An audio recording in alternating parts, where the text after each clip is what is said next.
सुरु गरौँ आजको फर्स्ट क्वेसनबाट। प्रश्न नम्बर 1, the account that records income expenses gains and losses are dot dot dot. त्यहाँ के हुन्छ? Answer A B C D. अप्सनहरू यस प्रकार छन्। Option A personal account, option B real account, option C nominal account, option D none of the above. यसको right answer रहेको छ नोमिनल अकाउन्ट। अब नेक्स्ट क्वेसन। प्रश्न नम्बर 2, total of sales book was not posted to the ledger, what is the kind of error? अप्सनहरू यस प्रकार छन्। Option A error of omission, option B error of commission, option C error of principle, option D compensating error. यसको right answer के हो comment गर्नुहोस् ल।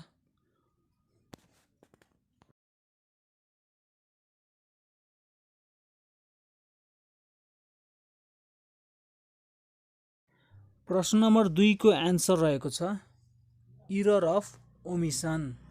अब नेक्स्ट क्वेसन। प्रश्न नम्बर 3, after the preparation of ledger the next step is the preparation of what? के हुन्छ? Option A trading account, option B balance sheet, option C trial balance, option D profit and loss account. यसको right answer के हो comment गर्नुहोस्।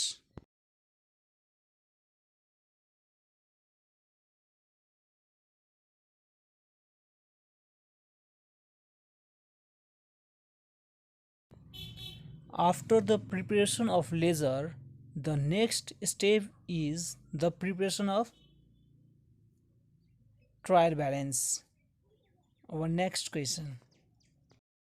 प्रश्न number 4, treatment of goods giving as free sample are what? A मा added to carriage inward, B added to bad debt, C deducted from advertisement expenses, D deducted from purchases.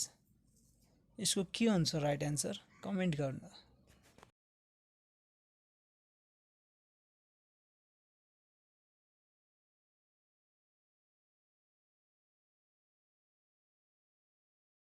Treatment of goods giving as free sample are deducted from purchases. Our next question. प्रश्न number 5, Nepal राष्ट्र bank ऐन 2058 कहिले लागू भएको हो? Option ए 2058 7 महिना 17 गते, option be 2058 8 महिना 17 गते, अप्सन सी 2058 9 महिना 17 गते, अप्सन डी 2058 10 महिना 17 गते।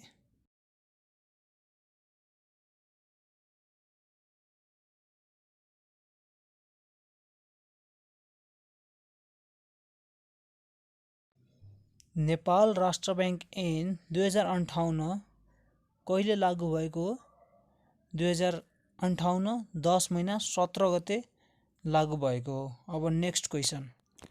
प्रश्न नम्बर 6, नेपालको संविधानको कुन धारामा महालेखा परीक्षकको व्यवस्था गरिएको छ? अप्सन यस प्रकार छन्। अप्सन ए धारा 235, अप्सन बी धारा 237, अप्सन सी धारा 239, अप्सन डी धारा 240।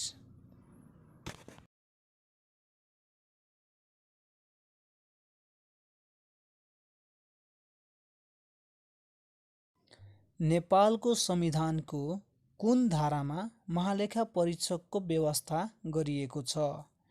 यसको राइट एन्सर रहेको छ धारा 240। अब नेक्स्ट क्वेसन। प्रश्न नम्बर 7, सस्पेन्स अकाउन्ट किन तयार गरिन्छ? अप्सनहरू यस प्रकार छन्। अप्सन ए सन्तुलन परीक्षण नमिलेमा त्यसलाई मिलाउन। अप्सन बी फाइनल एकाउन्ट तयार गर्न। अप्सन सी लेखा परीक्षण गर्न। अप्सन डी माथिका कुनै पनि होइन।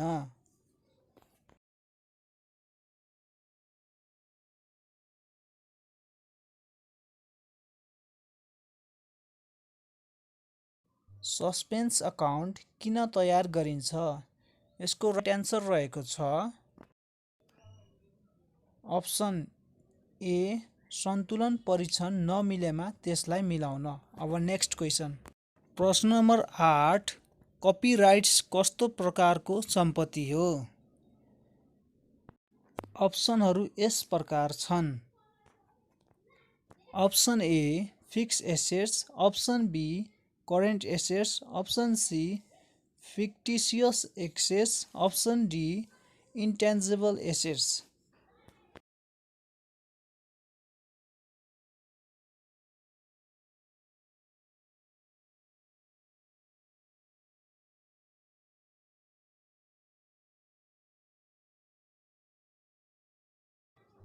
कपिराइट्स कस्तो प्रकारको सम्पत्ति हो?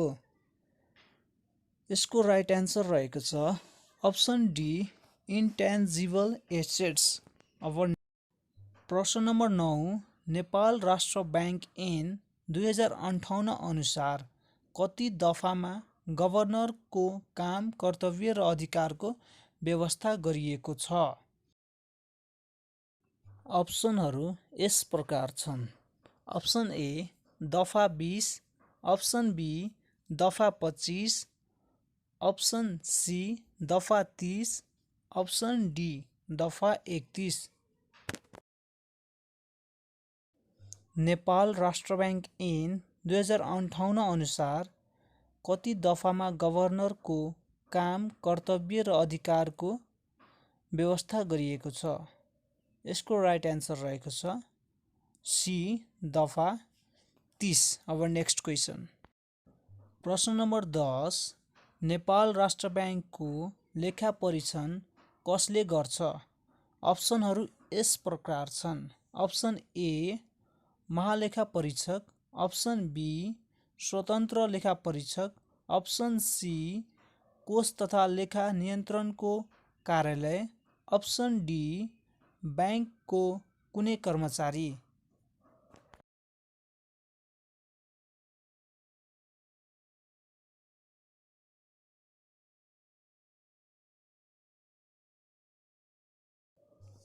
नेपाल राष्ट्र ब्याङ्कको लेखा परीक्षण कसले गर्दछ? नेपाल राष्ट्र ब्याङ्कको लेखा परीक्षण चाहिँ महालेखा परीक्षकले गर्छ। अब नेक्स्ट क्वेसन। प्रश्न नम्बर 11 जिएएपी ग्यापको पुरा रूप के हो? अप्सनहरू यस प्रकार छन्।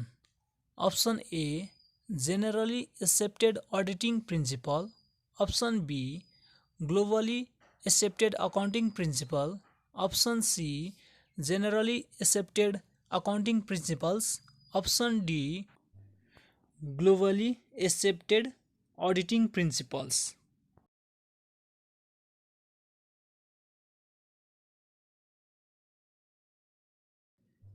जिएएपी ग्यापको पुरा रूप रहेको छ option C generally accepted accounting principles. अब नेक्स्ट क्वेसन। प्रश्न नम्बर 12 ब्याङ्क वा वित्तीय संस्था गाभिने वा प्राप्ति गर्ने सम्बन्धी व्यवस्था ब्याङ्क तथा वित्तीय संस्था सम्बन्धी ऐन 2073 को कति परिच्छेदमा गरिएको छ? अप्सनहरू यस प्रकार छन्। अप्सन ए 9 परिच्छेद। अप्सन बी 10 परिच्छेद। अप्सन सी 11 परिच्छेदमा। Option D 12 परिच्छेदमा।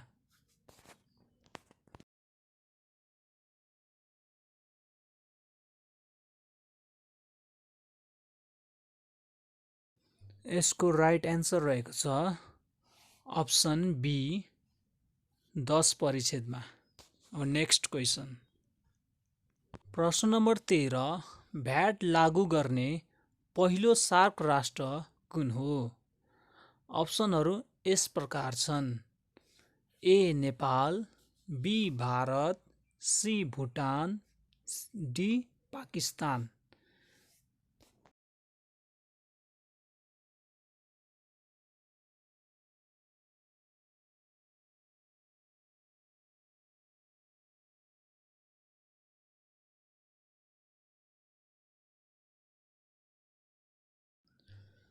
भ्याट लागू गर्ने पहिलो सार्क राष्ट्र कुन हो? भ्याट लागू गर्ने पहिलो सार्क राष्ट्र चाहिँ पाकिस्तान हो है।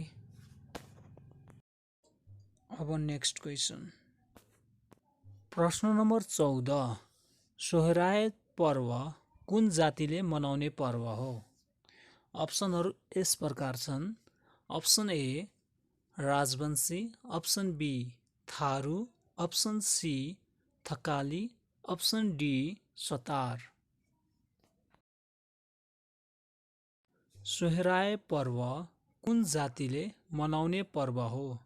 Option A Rajbanshi, option B Tharu, option C Thakali, option D Satar. Sohrai पर्व कुन जातिले मनाउने पर्व हो? सोहराय पर्व चाहिँ सतार जातिले मनाउँछ। अब नेक्स्ट क्वेसन, प्रश्न number 15, global citizen from Gulmi नामक पुस्तकका लेखक को हुन्?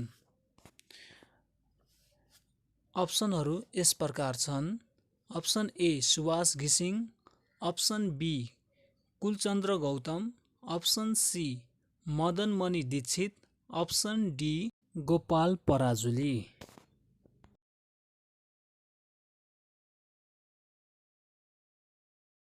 ग्लोबल सिटिजन फ्रम गुल्मी नामक पुस्तकका लेखक को हुन्? ग्लोबल सिटिजन फ्रम गुल्मी नामक पुस्तकका लेखक कुलचन्द्र गौतम हो। Option B. अब नेक्स्ट क्वेसन, प्रश्न नम्बर 16, कमैया मुक्त घोषणा कहिले भयो? अप्सनहरू यस प्रकार छन्: अप्सन ए 2057 2 महिना 2 गते, अप्सन बी 2057 3 महिना 2 गते, अप्सन सी 2057 4 महिना 2 गते, अप्सन डी 2057 5 महिना 2 गते।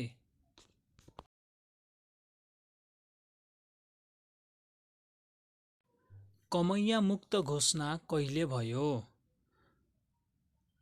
कमैया मुक्त घोषणा चाहिँ 2057 4 महिना 2 गते अर्थात् साउन 2 गते भएको हो। अब नेक्स्ट क्वेसन, प्रश्न नम्बर 17, कुन जातिमा मानिस मरेपछि काटेर चिललाई खुवाइन्छ? अप्सनहरू यस प्रकार छन्: अप्सन ए कुसुन्डा जाति, अप्सन बी डोल्पो जाति, अप्सन सी राउटे जाति, अप्सन डी मगर जाति।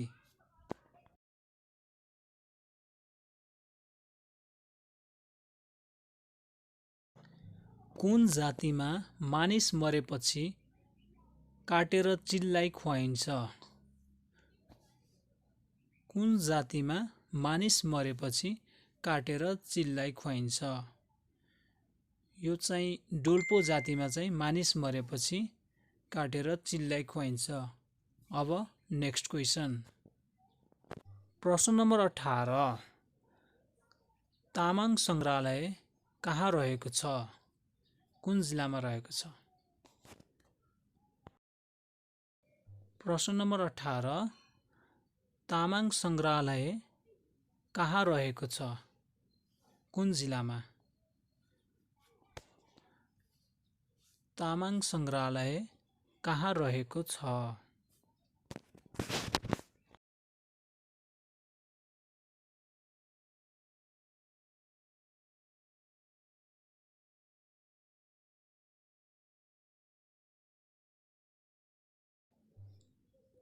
तामाङ सङ्ग्रहालय चाहिँ रसुवा धुन्चेमा रहेको छ। अब नेक्स्ट क्वेसन।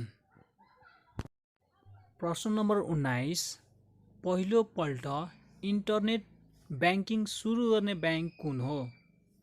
प्रश्न नम्बर 19, पहिलोपल्ट इन्टरनेट ब्याङ्किङ सुरु गर्ने ब्याङ्क कुन हो? प्रश्न नम्बर 19, पहिलोपल्ट इन्टरनेट ब्याङ्किङ सुरु गर्ने ब्याङ्क कुन हो?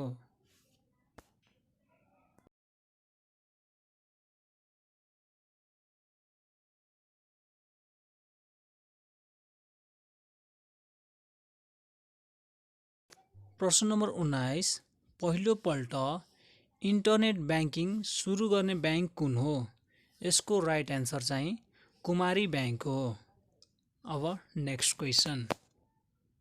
प्रश्न नम्बर 20, चीनमा एक दम्पतिलाई 3 सन्तानसम्म जन्माउन पाउने नीति कहिले बन्यो? प्रश्न नम्बर 20, चीनमा एक दम्पतिलाई 3 सन्तानसम्म जन्माउन पाउने नीति कहिले बन्यो? प्रश्न नम्बर 20, चीनमा एक दम्पतिलाई 3 सन्तानसम्म जन्माउन पाउने नीति कहिले बन्यो? प्रश्न नम्बर 20, चीनमा एक दम्पतिलाई 3 सन्तानसम्म जन्माउन पाउने नीति कहिले बन्यो? 2021 मे 31 मा बन्यो। अब नेक्स्ट क्वेसन। प्रश्न नम्बर 21, स्थापना कालमा नेपाल ब्याङ्क लिमिटेडको अधिकतम पुँजी कति रहेको थियो? प्रश्न नम्बर 21, स्थापना कालमा नेपाल ब्याङ्क लिमिटेडको अधिकतम पुँजी कति रहेको थियो? प्रश्न नम्बर 21, स्थापना कालमा नेपाल ब्याङ्क लिमिटेडको अधिकतम पुँजी कति रहेको थियो?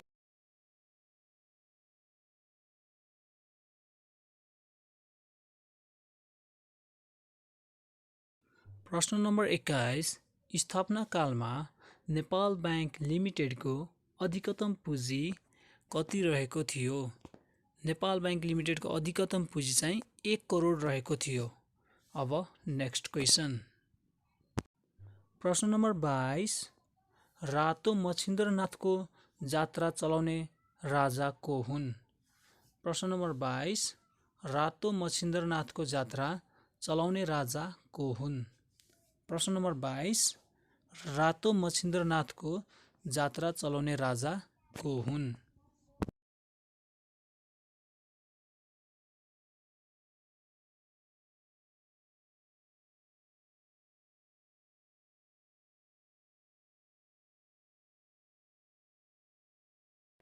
प्रश्न नम्बर 22, रातो मच्छिन्द्रनाथको जात्रा चलाउने राजा को हुन्? रातो मच्छिन्द्रनाथको जात्रा चलाउने राजा चाहिँ नरेन्द्र देव हुन्। अब नेक्स्ट क्वेसन। प्रश्न नम्बर 23, चीन भ्रमण गर्ने प्रथम प्राइम मिनिस्टर को हुन्? प्रश्न नम्बर 23, चीन भ्रमण गर्ने प्रथम प्राइम मिनिस्टर को हुन्? प्रश्न नम्बर 23, चीन भ्रमण गर्ने प्रथम प्राइम मिनिस्टर को हुन्? प्रश्न नम्बर 23, चीन भ्रमण गर्ने प्रथम प्राइम मिनिस्टर को हुन्?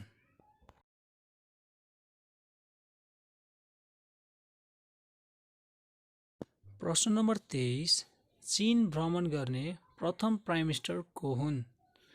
चीन भ्रमण गर्ने प्रथम प्राइम मिनिस्टर चाहिँ टङ्क प्रसाद आचार्य हुन्। अब नेक्स्ट क्वेसन। प्रश्न नम्बर 24, सुन एक रासायनिक तत्त्व हो, त्यसको प्रतीक चिन्ह के हो? प्रश्न नम्बर 24, सुन एक रासायनिक तत्त्व हो, त्यसको प्रतीक चिन्ह के हो? प्रश्न नम्बर 24, सुन एक रासायनिक तत्त्व हो, त्यसको प्रतीक चिन्ह के हो? प्रश्न नम्बर 24, सुन एक रासायनिक तत्त्व हो, त्यसको प्रतीक चिन्ह के हो?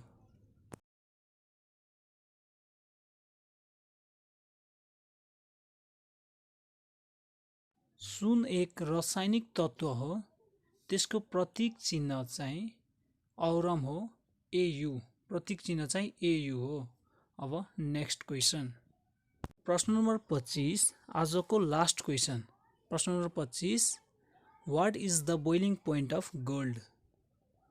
प्रश्न नम्बर 25, what is the boiling point of gold? प्रश्न नम्बर 25, what is the boiling point of gold? प्रश्न नम्बर 25, what is the boiling point of gold? प्रश्न नम्बर 25, what is the boiling point of gold?